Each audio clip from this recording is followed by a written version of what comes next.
Sir నమస్తే అండి, ఏం చేస్తుంటారు? మేము రియల్ ఎస్టేట్ చేస్తుంటాం అండి. రియల్ ఎస్టేట్ ఎలా ఉంది సార్? రియల్ ఎస్టేట్ పర్లేదండి, ప్రస్తుతానికి కొంచెం స్తబ్దుగా ఉంది, బాగానే ఉంటుంది. సార్ మీరు స్తబ్దుగా ఉంది అంటారు. అసలు చంద్రబాబు వస్తేనే రియల్ ఎస్టేట్ భూమి వచ్చింది అలా ఇలా ఈ ఇంటర్నేషనల్ వైడ్ గా మొత్తం అమెరికా ప్రభావం పడింది.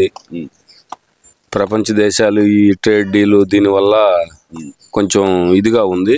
అంతేగాని మనీ సర్క్యులేషన్ కొంచెం ఇదైంది, లేదు బ్రహ్మాండంగా ఉంది. అభివృద్ధి బాగా జరుగుతుంది ఆంధ్రప్రదేశ్ లో. అమరావతి కూడా బాగా అభివృద్ధి చెందుతుంది. ఇటు విశాఖపట్నం అన్ని ప్రాంతాలు, 3 ప్రాంతాలు సమానంగా అభివృద్ధి చెందుతున్నాయి. బ్రహ్మాండంగా ఉంది. అసలు కూటమి ప్రభుత్వ పాలన ఎలా ఉంది సార్? 20 నెలల పాలన అనేది 20 నెలల ప్రాణం బ్రహ్మాండంగా ఉందండి. అన్ని వర్గాలకు సంక్షేమం అందుతుంది. సంక్షేమంతో పాటు అభివృద్ధి ధ్యేయంగా చంద్రబాబు గారు, కూటమి ప్రభుత్వం చాలా సమన్వయంతో ముందుకు వెళ్తున్నారు. నిన్న కూడా 1200 కోట్లు పాత బకాయిలు ఫీజు రీంబర్స్మెంట్ ప్రభుత్వం విడుదల చేసింది. దానివల్ల విద్యార్థులకి చాలా మంచి జరుగుతుంది. ఇబ్బంది ఏం లేదు, బాగానే ఉంది. అదే సార్, మీరేం బాగుందంటున్నారు. అసలు ఈ 20 నెలల్లో కూటమి ప్రభుత్వం అటు సంక్షేమం లేదు, ఇటు అభివృద్ధి లేదు, మొత్తం రాష్ట్రాన్ని సంక్షోభంలోకి నెట్టేస్తుంది అనే మాట అయితే మరి జగన్మోహన్ రెడ్డి గారు చెప్తున్నారు కదా. జగన్మోహన్ రెడ్డి గారు ప్రతిపక్షంలో ఉన్నప్పుడు మాట్లాడాలి కదా. ప్రతిపక్షంలో ఉన్నప్పుడు ప్రభుత్వాన్ని విమర్శిస్తేనే కదా వాళ్ళకి మనుగడకు సాధ్యం అయ్యేది. ఇప్పుడు అంతకుముందు 3000 రూపాయల పెన్షన్, ఇప్పుడు 4000 రూపాయలు 1వ తారీఖు ఇస్తున్నారు. ఆడవాళ్ళకి 3 సిలిండర్లు ఫ్రీ ఉన్నాయి, ఉచిత బస్సు ప్రయాణం, మళ్ళీ మన అన్నదాత సుఖీభో కింద 3 విడతలు వేశారు. ఈ నెలలో మిగతా రిమైనింగ్ 6000 కూడా వేస్తారు. ఇబ్బంది ఏం లేదు, బాగానే ఉంది. అంతా బ్రహ్మాండంగా జరుగుతుంది. అభివృద్ధి ఉంది, రోడ్లు బాగా డెవలప్ అవుతున్నాయి, బ్రహ్మాండంగా ఉంది. సార్ అసలు అభివృద్ధి లేదు, అసలు రాష్ట్రం మొత్తంలో రెడ్ బుక్ రాజ్యాంగమే నడుస్తుంది అంటున్నారు కదా సార్. అసలు రెడ్ బుక్ లేదు, వైట్ బుక్ లేదు, ఏమి లేదండి. రెడ్ బుక్ ఏముంటది?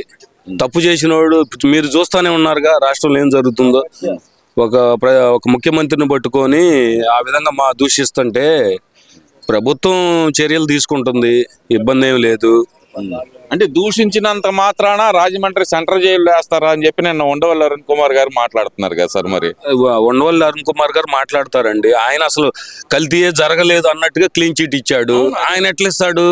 ఉండవల్లి అరుణ్ కుమార్ అనే వ్యక్తి ఎట్లా ఇస్తాడు? సిట్ ఇచ్చింది, నివేదిక ఇచ్చింది, రసాయనాలు జరిగినాయి, కెమికల్స్ వాడారు, అసలు పాలే లేకుండా నెయ్యి చేశారు, అది క్లియర్ గా స్పష్టంగా జరిగింది. ఆయన ఎట్లా ఇస్తాడు? ఏదో ఇది వీళ్ళందరూ 4 నెలలకు 3 నెలలకు ఒకసారి వచ్చి మేము వాళ్ళ వ్యక్తిత్వం కాపాడుకోవటం, వాళ్ళ మనుగడ కోసం ఏదో మాట్లాడుతూ ఉంటారు. ఇబ్బంది ఏమి లేదు. సరే, అలాగే తిరుమల లడ్డు గురించి చెప్పారు కాబట్టి మీరు గతంలో వెళ్ళారా సార్ తిరుపతి? ఈ మధ్యకాలంలో ఎప్పుడైనా వెళ్ళారా? తేడా ఏం గమనించారంటారు? తేడా ఇదివరకు ఏముంది, క్వాలిటీ ఉండేది కాదు. కొంచెం తీసుకొచ్చుకుంటే ఫ్రిడ్జ్ లో పెట్టిన ఎమ్మటే స్టక్ అయిపోవటం, రంగు మారటం, బూజు పట్టడం ఇట్లా ఉండేది. ఇప్పుడు ఫ్రెష్గా ఉంది, బ్రహ్మాండంగా ఉంది. అదే అంబటి రాంబాబు మొన్న ఒక 3 నెలల క్రిందట తిరుపతి వెళ్ళి ఖమ్మంగా ఉంది భోజనం, బ్రహ్మాండంగా ఉందని చెప్పిన వ్యక్తి వాళ్లే చెబుతున్నారు కదా. ఇంకేముంది దాంట్లో? సరే, ఇప్పుడు రాష్ట్రంలో వచ్చేతలకి దాడులు దౌర్జన్యాలు పెరిగిపోయినాయి, ఇదంతా జంగిల్ రాజ్యం లాగా ఉందని చెప్పి మన జగన్మోహన్ రెడ్డి గారు గుంటూరు కానీ అటు తర్వాత ఇబ్రహీంపట్నం కానీ పర్యటనలు చేశారు కదా సార్. అసలు ఎలా చూడాలంటారు? నిజంగానే జంగిల్ రాజ్యం లాగా ఉందంటారా? జంగిల్ రాజు ఏమి చిన్న, ఇప్పుడు ఈ 6 కోట్ల మంది జనాభాలు ఇట్లా చిన్న చిన్నవి జరుగుతూనే ఉంటాయి, సహజంగా జరుగుతూనే ఉంటాయి. చిన్న వాటిని కూడా జంగిల్ రాజు అంటే వాడు అంత ముందు చేసిన వాళ్ళ అరాచకాలు ఏంటి? మేమేం చేయలేదు అంటున్నారు కదా. చేయలేదంటే చేయలేకపోతే వాళ్లే గెలిచేవాళ్ళు కదా. 2024 ఎన్నికల్లో వాళ్ళు బ్రహ్మాండ మంచి పరిపాలన ఇచ్చేవాడు అనుకోండి, వాళ్లే గెలిచేవాళ్ళుగా. జనం ఎందుకు తీర్పు ఇచ్చారు? 164 సీట్లు ఇచ్చారు. అంటే వాళ్ళు ఇప్పటికీ చెప్తుంది ఏంటంటే ఈవీఎంల వల్ల మోసపోయామంట. 2019లో కూడా 151 సీట్లు మరి వాళ్ళకి వచ్చినాయి అంటే అవి కూడా ఈవీఎంల వల్ల అయితేనే వచ్చింది. ఇప్పుడు 2019లో సాధారణ ఎన్నికల్లో వాళ్ళు కూడా మరి 151 సీట్లు ఎట్లా వచ్చినాయి? ఈవీఎంల వల్లేగా. అవన్నీ ఉత్తమ మాటలండి. ఈవీఎంలు పెడితే ఆ బీజేపీ వాళ్ళు మొత్తం పెడతారు 29 రాష్ట్రాల్లో. ఈవీఎంలనే కరెక్ట్ కాదు. జనంలో వ్యతిరేకత వచ్చింది, మార్పు కోరారు, అభివృద్ధి లేదు, నిరుద్యోగం ఎక్కువ అయిపోయింది, దాడులు ఎక్కువ అయిపోయినాయి, అందువల్ల ప్రజలు తీర్పు ఇచ్చారు. అంటే దాడులు అనేది ఈ ప్రభుత్వంలో జరుగుతున్నాయి, దానికి వ్యతిరేకంగానే జగన్మోహన్ రెడ్డి గారిని కోరుకుంటున్నారు. ప్రజల్లో పూర్తి వ్యతిరేకత వచ్చేసింది అనేది వైసీపీ వర్గాల వాదన. నిజంగానే ప్రజల్లో పూర్తి వ్యతిరేకత వచ్చిందంటారు? ఏం లేదు సార్, ప్రజలు అందరూ బ్రహ్మాండంగా ఎవరి పని వాళ్ళు చేసుకుంటున్నారు, హ్యాపీగా ఉన్నాయి. సంక్షేమ ఫలాలు అందుతున్నాయి, అభివృద్ధి జరుగుతుంది.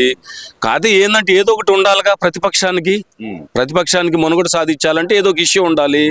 ఇష్యూ బేస్ చేసుకొని అన్ని రకరకాలుగా కులాల మధ్య చిచ్చు పెడుతున్నారు. అసలు కులాలు ఎందుకు, కులంతో పనే ఉంది? కులాలతో పని లేదు కదా. కులాలు కుంపటి మధ్య చిచ్చు పెట్టి వాళ్ళు లబ్ధి పొందాలని చూస్తున్నారు. జనం చాలా ఎడ్యుకేటెడ్ అయి ఉన్నారు. ఇబ్బంది ఏమి లేదు, బ్రహ్మాండంగా జరుగుతుంది అంటున్నారు. అసలు రాష్ట్రంలో ఈ ప్రభుత్వం నిలబడే పరిస్థితి లేదు. ఇంకొక సంవత్సరంన్నరలో నేను పాదయాత్రకు వస్తున్నాను, ప్రజల తరపున పోరాటం చేస్తాను అంటున్నారు కదా సార్ మరి జగన్మోహన్ రెడ్డి గారు.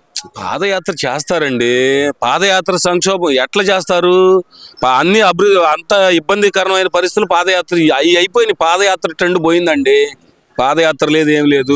ప్రతి ఒక్కళ్ళు చదువుకుంటున్నారు, ఇబ్బంది ఏం లేదు. పాదయాత్రలు అనేది ఆ వెనకటి కాలంలో జరిగిపోయింది. ఇప్పుడు ఏం లేదు, బ్రహ్మాండంగా ఉంది. సోషల్ మీడియా ఉంది, ఎప్పుడు ఏం జరుగుతుందో అంతా తెలిసిపోతుంది. పాదయాత్ర చేయాల్సిన అవసరం ఏం లేదు, బ్రహ్మాండంగా ఉంది. సార్ ఇప్పుడు మరి తిరుమల లడ్డు వ్యవహారంలోనే జగన్మోహన్ రెడ్డి గారు చెప్తున్నారు కదా, అసలు కంప్లీట్ గా మాకు సిబిఐ అనేది క్లీన్ చిట్ ఇచ్చేసింది అంటున్నారు కదా సార్. మరి సిబిఐ క్లీన్ చీట్ ఎక్కడ ఇవ్వలేదండి. వాళ్ళ బాబాయ్, సొంత బాబాయ్ కల్తీ జరిగిందని ఒప్పుకున్నారు. సిబిఐ ఎక్కడ ఇవ్వలేదు. వాళ్ళు మొత్తం చదువుకొని అది పబ్లిక్ డొమైన్ లోనే ఉంది. పబ్లిక్ డొమైన్ లోనే పెట్టుకున్నారు, ఇబ్బంది ఏం లేదు. క్లీన్ చీట్ ఎక్కడా ఇవ్వలేదు. వాళ్ళంతటా వాళ్ళు ఇది చేసుకుంటున్నారు, అంతేగాని వేరే ఏం లేదు. సార్ మరి 2029 అధికారం మాదే, మేము వస్తే కనుక 2.0 పరిపాలన చూపిస్తానంటున్నారు మరి జగన్మోహన్ రెడ్డి గారు. దానికేం చెప్తాను? నేను ఇప్పుడు ఇంత ముందే చెప్పాను మీకు. జనం చాలా ఎడ్యుకేటెడ్ అయి ఉన్నారు, చాలా ఆలోచనతో ఉన్నారు, అభివృద్ధి సంక్షేమం కోరుకుంటున్నారు. ఇబ్బంది ఏం లేదు.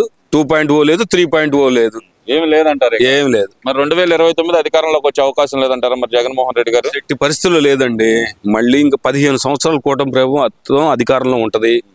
ఇటు ముఖ్యమంత్రి గారు కానీ, ఉప ముఖ్యమంత్రి గారు కానీ బ్రహ్మాండంగా సమన్వయం చేసుకుంటూ ప్రజలు బాగోగులు సరే చిన్న చిన్నవి ఉంటాయండి. మన కుటుంబంలో ఉండట్ల అన్నదమ్ముల మధ్య చిన్న చిన్న మనస్పర్ధలు వస్తున్నాయి. మరి ఇంత పెద్ద వ్యవస్థలో రాకుండా ఎట్లా ఉంటాయి? అవన్నీ సమన్వయం చేసుకుంటారు.